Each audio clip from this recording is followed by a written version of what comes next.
दोस्तों आज मैं शेयर करूंगी रमा एकादशी का क्या महत्व है, यह कब मनाया जाता है, इसका शुभ मुहूर्त और योग। कार्तिक मास के कृष्ण पक्ष में रमा एकादशी होती है। इस दिन लक्ष्मी जी की पूजा का विधान है। भगवान विष्णु की पूजा माँ लक्ष्मी के बिना अधूरी होती है। तो आइए जानते हैं रमा एकादशी का महत्व। दोस्तों वीडियो में आगे बढ़ने से पहले मैं अपने बारे में बता दूं। नमस्कार दोस्तों, कैसे हैं आप सभी। उम्मीद करती हूँ स्वस्थ होंगे, मस्त होंगे। दोस्तों मैं वीना गौतम, एस्ट्रोलॉजर, वास्तु कंसल्टेंट और रेकी मास्टर। आप सभी का मेरे चैनल वीना जी की रेमेडीज़ में स्वागत है। अगर पहली बार आए हैं तो प्लीज़ चैनल को सब्सक्राइब करें ताकि वीडियो की नोटिफिकेशन समय समय पर आपको मिलती रहे। तो चलिए चलते हैं वीडियो की तरफ। हर साल कार्तिक मास के कृष्ण पक्ष की एकादशी तिथि को रमा एकादशी का व्रत रखा जाता है। इस दिन भगवान कृष्ण की पूजा होती है। यह एकादशी दिवाली से सिर्फ 2 दिन पहले पड़ती है। इस एकादशी की रंभा एकादशी कार्तिक कृष्ण एकादशी के नाम से भी जाना जाता है। एकादशी को मान्यता है कि इस दिन व्रत करने से श्री हरि विष्णु की विशेष कृपा प्राप्त होती है। इसके साथ ही हर तरह के पापों से मुक्ति मिलने के साथ मृत्यु के बाद मोक्ष की प्राप्ति होती है। तो आइए मैं बताती हूँ रमा एकादशी का शुभ मुहूर्त, पारण का समय से लेकर महत्व तक।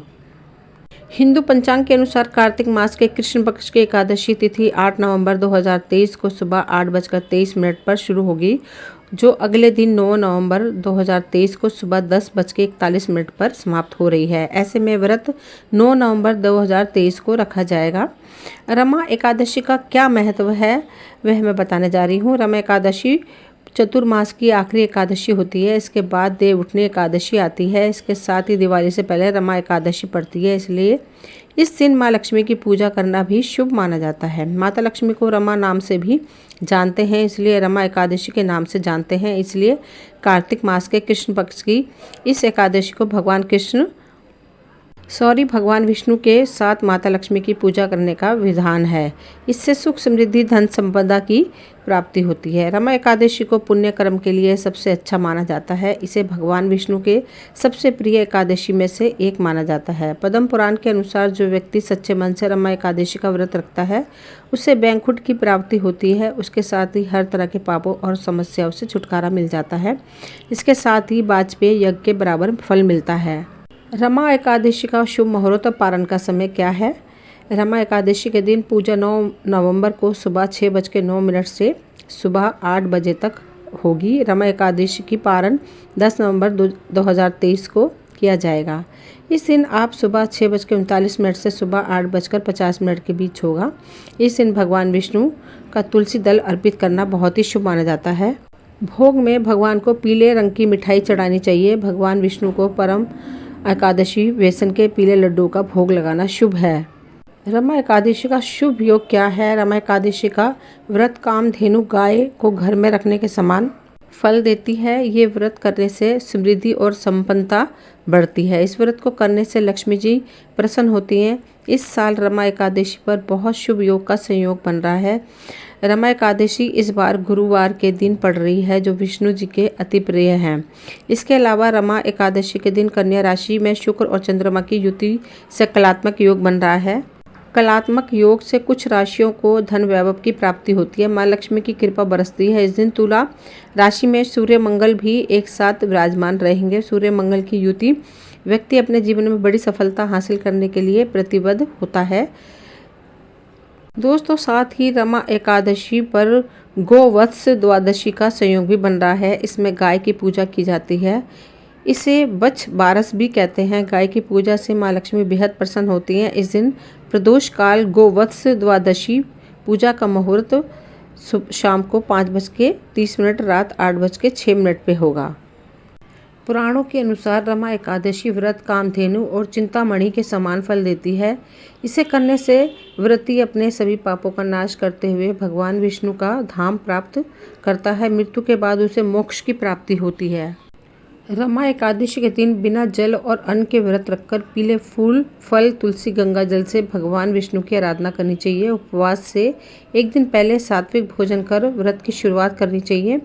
इस व्रत में भगवान विष्णु की उपासना करें। भगवान श्री हरि का तुलसी, ऋतु फल और तिल अर्पित करें। इस व्रत में अन्न ग्रहण नहीं किया जाता है। एकादशी के दिन रात्रि में जाकर भगवान श्री हरि का भजन करें, कीर्तन करें। विष्णु सहस्त्र नाम का पाठ करें। एकादशी के दिन सुबह प्रातः काल जल्दी उठकर स्नान करें। इसके बाद भगवान विष्णु और माँ लक्ष्मी के समक्ष घी का दीपक जलाकर व्रत का संकल्प लें और विधि पूर्वक भगवान विष्णु और माता लक्ष्मी की पूजा करें। फिर उन्हें पूजा के समय तुलसी दल और फल का भोग लगाएं। भगवान को रोली व अक्षत का तिलक लगाएं। बता दूं कि इस दिन भगवान विष्णु के साथ माँ लक्ष्मी के मंत्रों का कम से कम 108 बार जाप करें। इसके बाद रात में भगवान को स्मरण और भजन करें। फिर एकादशी के अगले दिन द्वादशी पर एकादशी व्रत का पारण कर जरूरतमंदों को फल चावल चीज़ों का दान करें। ध्यान रखें, एकादशी के दिन भूलकर भी चावल का सेवन ना करें। रमा एकादशी व्रत के प्रभाव से जातक को अपने सभी पापों से मुक्ति मिलती है और मृत्यु उपरांत विष्णु लोक की प्राप्ति होती है। मान्यता है कि रमा एकादशी पर संध्या के समय दीप दान करने से देवी लक्ष्मी अति प्रसन्न होती है। इससे सुख समृद्धि धन में वृद्धि होती है और समस्त बिगड़े काम बनते हैं। इस दिन विष्णु सहस्त्र नाम को पढ़ना बेहद शुभ माना जाता है। इस विशेष दिन भक्त भगवान विष्णु की विशाल उत्साह और अत्यधिक भक्ति के साथ पूजा करते हैं। एक बार जब भी सभी अनुष्ठान पूर्ण हो जाते हैं तो भक्त आरती करते हैं। रमा की पूर्व संध्या पर दान करना बहुत ही लाभदायक होता है। ब्राह्मणों को भोजन, कपड़े और धन करना, दान देना भक्त धन के एक हिस्से के रूप में ब्राह्मण भोज भी आयोजित करते हैं, क्योंकि ऐसा माना जाता है कि जो लोग इस त्योहार को पूर्व संध्या पर परोपकार और दान करते हैं वे मृत्यु के बाद नरक में कभी नहीं जाते हैं। व्रत रखने वाले व्यक्ति को रमा एकादशी के दिन क्रोध नहीं करना चाहिए। अपने आचरण पर नियंत्रण रखकर कम बोलना चाहिए। रात के समय भगवान की पूजा आराधना करने से शुभ फलों की प्राप्ति होती है। इस दिन व्रत करने के अलावा सोना, तिल, गाय, अन्न, जल, छाता व जूते को दान करने से पिछले जन्म के भयंकर पाप भी नष्ट हो जाते हैं। दोस्तों, ये वीडियो यहीं तक थी। मुझे उम्मीद है आपको पसंद आई।